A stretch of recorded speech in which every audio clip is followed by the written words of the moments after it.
आज हम करेंगे फिजिकल एजुकेशन का 10th क्लास का लेसन नंबर 5 है और उसमें आज का हमारा जो संक्रामक रोग है उनके बारे में हम पढ़ रहे हैं। और आज जो हम करेंगे वो है रोग का नाम है चेचक। चेचक जो रोग है ये काफ़ी पुराने समय से फैला हुआ है रोग है। काफ़ी पुराने समय से इस रोग का फैलाव भारत में हुआ। आजकल इस चेचक के रोग के ऊपर सरकार ने पूर्ण नियंत्रण पा भी लिया है, फिर भी कुछ एक केस ऐसे हो जाते हैं तो उनको किस प्रकार से पता चले हमें कि किसी को चेचक है, उसके बारे में थोड़ा अध्ययन हमारे भी सिलेबस में है, इसका हम करेंगे। चेचक का पहले तो हम कारण जानेंगे। भाई कारण क्या है, कोई भी रोग हो उसका पहले कारण जानेंगे हम। तो चेचक रोग जो है ना, यह रोग किससे फैलता है?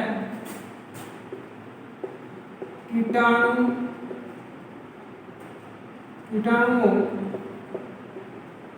से फैलता है। किससे फैलता है रोग? कीटाणुओं से। इस रोग के फैलने का कारण जो है ना, वो कीटाणु बनते हैं, सूक्ष्म कीटाणु होते हैं। सूक्ष्म कीटाणु कहेंगे हम इनको।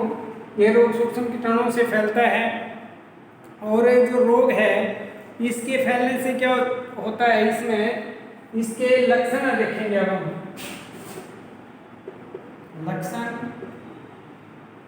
लक्षण में देखेंगे कि रोगी को जो है बुखार होता है, बुखार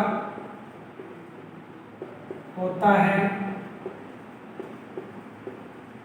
और क्या हो जाते हैं, शरीर पर जो है वो दाने बन निकल आते हैं।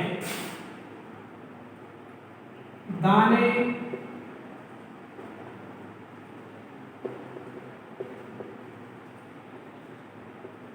निकल आते हैं। बाद में पपड़ी बनकर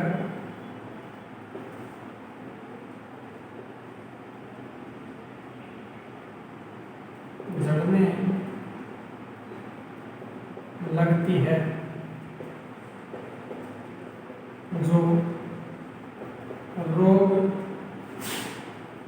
जो रोग को फैलाने का कारण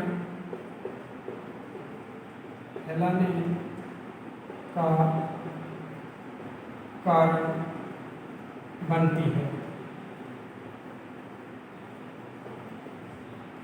क्या होगा, पहले बुखार होंगे। इसमें लक्षण ये दिखाई देंगे कि पहले बुखार होगा, बुखार के 2-3 दिन बाद क्या होगा, शरीर पर लाल रंग के दाने निकल आएंगे, फिर उनमें मवाद भर जाएगा, फिर वो सूख जाएंगे और फिर उनकी पपड़ी जो है ना वो झड़ने लग जाएगी शरीर से। और वो पपड़ी उड़ करके जब जाएगी इधर उधर कहीं भी, तो वो पपड़ी जो है वो अन्य रोगी के शरीर के साथ सटने के बाद रोगी को, स्वस्थ व्यक्ति को भी रोगी बना देती है। तो इस प्रकार से ये इसके लक्षण आपको दिखाई देंगे।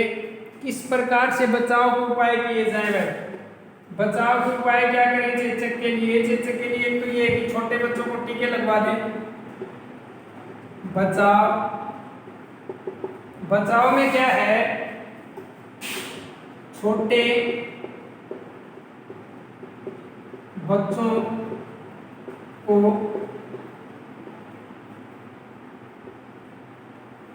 टीके लगवा दें।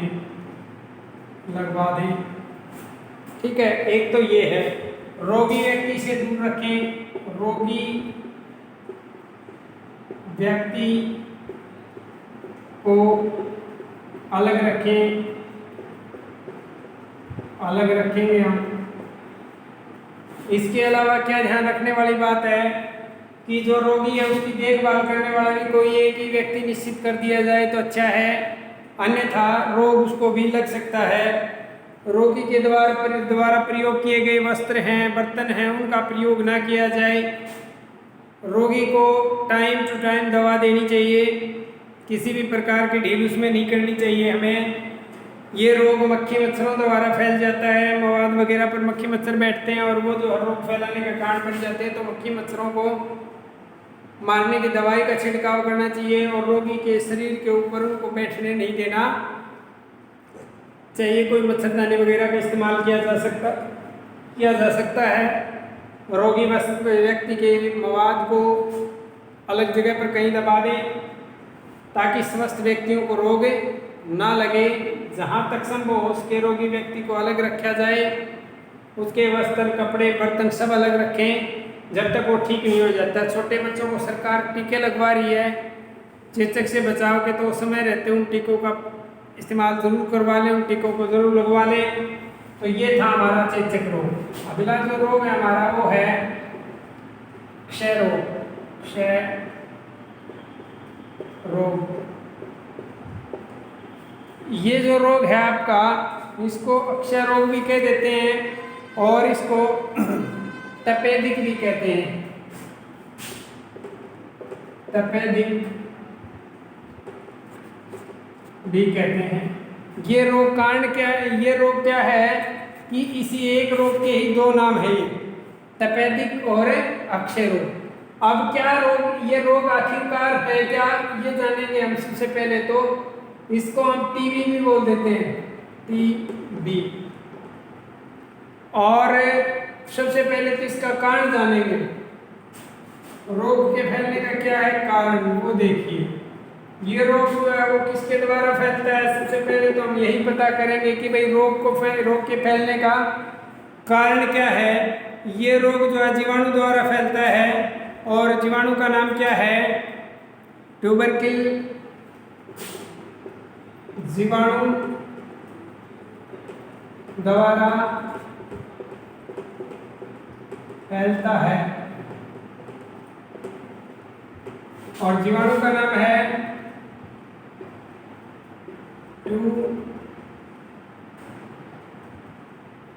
जीवाणु है आपका ट्यूबरकिल।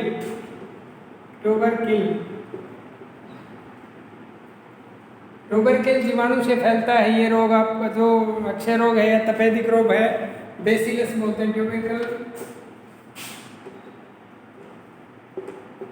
बेसिलस। इस जीवाणु द्वारा ये रोग फैलता है ज़्यादातर। और ये जीवाणु जो है ना आपके शरीर में प्रवेश कर जाता है किन जगहों पर? नमी में सीलन वाले स्थानों पर। नमी में सीलन वाले स्थानों पर यह जीवाणु पाया जाता है।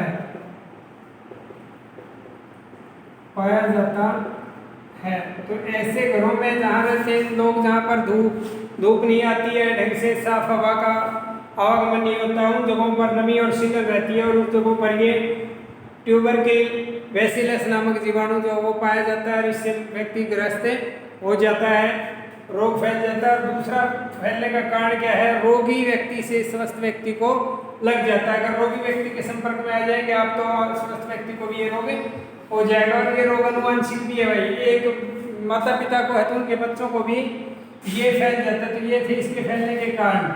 अब हम इस रोग के जानेंगे लक्षण क्या है। लक्षण देखिए, लक्षण में क्या होगा? लगातार बुखार रहता है। लगातार बुखार रहता है, तो ये लक्षण दिखाई देगा आपको। भूख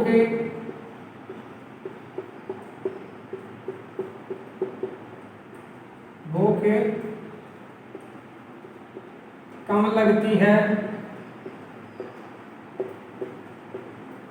नंबर 3 है वजन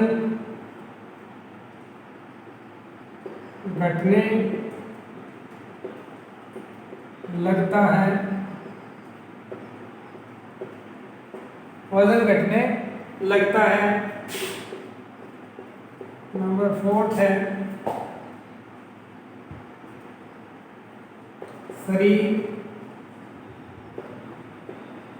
कमजोर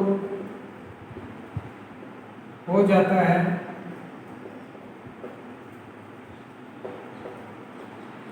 अब नंबर 5 क्या है? खांसी के साथ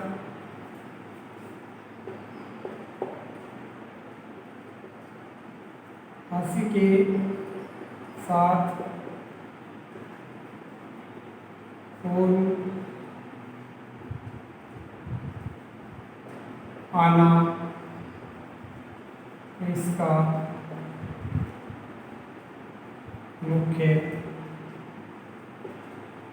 लक्षण है।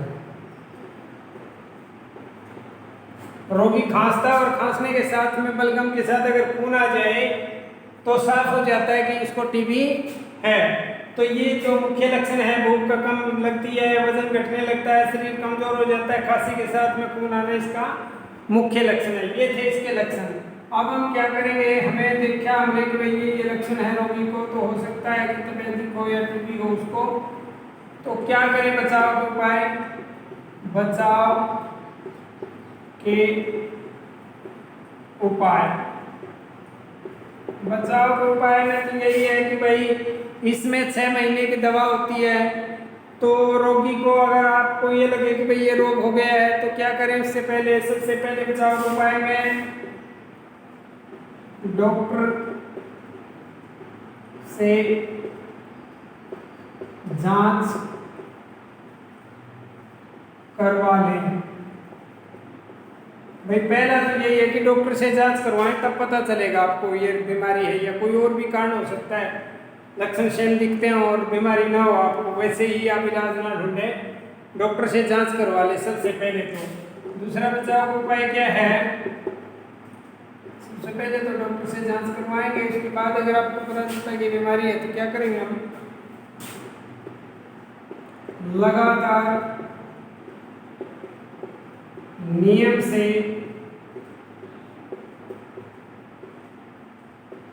दवा करेंगे। दवा का प्रयोग करें। नंबर 3, स्वस्थ व्यक्तियों से रोगी को दूर रखें। ठीक है।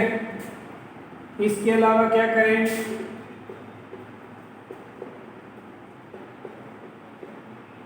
रोगी को आराम करवाएं वह धूल आदि से दूर रखें। ठीक है। ये ध्यान रखें कि लगातार जो है नियमित डॉक्टर से जांच करवा लें। उसके बाद पता चले तो लगातार नियम से दवाई का प्रयोग करें। स्वस्थ व्यक्तियों से रोगी को दूर रखें और रोगी को आराम करवाएं व धूल आदि से दूर रखें। ये मुख्य लक्षण हैं। अगर नियमित रूप से इसकी शायद 6 महीने तक डोज दी जाती है, 6 महीने तक लगातार कंटिन्यू दवाई लेनी पड़ती है। अगर नियमित रूप से दवाई ले ली जाए तो ये रोग जो आज घातक नहीं है, ठीक हो सकता है, बिल्कुल रोगी स्वस्थ हो सकता है। लेकिन अगर आप लापरवाही करेंगे, बीच बीच में दवाई छोड़ देंगे 1 दिन 2 दिन, तो वो कोर्स उनका जो है वो पूर्ण नहीं हो पाता दवा का, जो दवा आपकी इलाज के लिए दी जाती है, और ये रोग आपको ठीक नहीं होता। तो इसलिए बेहतर है कि पूरे नियमों का पालन किया जाए और अपने आप को इस बीमारी से बचाएं। ये पहले से बहुत ज़्यादा घातक बीमारी होती थी, पूरे परिवार को ख़त्म कर देती थी और कोई इलाज इसका नहीं था। लेकिन आधुनिक समय में इसका भी इलाज है, इसका टीका भी आ गया है, तो टीका भी लगवा सकते हैं आप और दवाइयाँ भी ले सकते हैं। तो ये था आपका तपेदिक टीबी रोग, अक्षय रोग। इस रोग से बचाव का उपाय सबसे बेहतर तो यही है कि जिस किसी व्यक्ति को है वो व्यक्ति तुरंत अपना इलाज करवाए और नियमित रूप से इलाज करवाए ताकि अन्य व्यक्तियों को ना फैले, क्योंकि ये अनुवांशिक बीमारी है, माता पिता से बच्चों में भी जा सकती है। तो आज हमने 2 रोग करे, एक तो चेचक हमने उसके कारण, लक्षण और बचाव के उपाय समझे, और एक हमने अक्षय रोग, तपेदिक रोग, टीबी रोग जिसको कहे, उसके कारण, लक्षण और बचाव के उपाय हमने समझे। आज के लिए इतना काफ़ी, बाकी कल करें।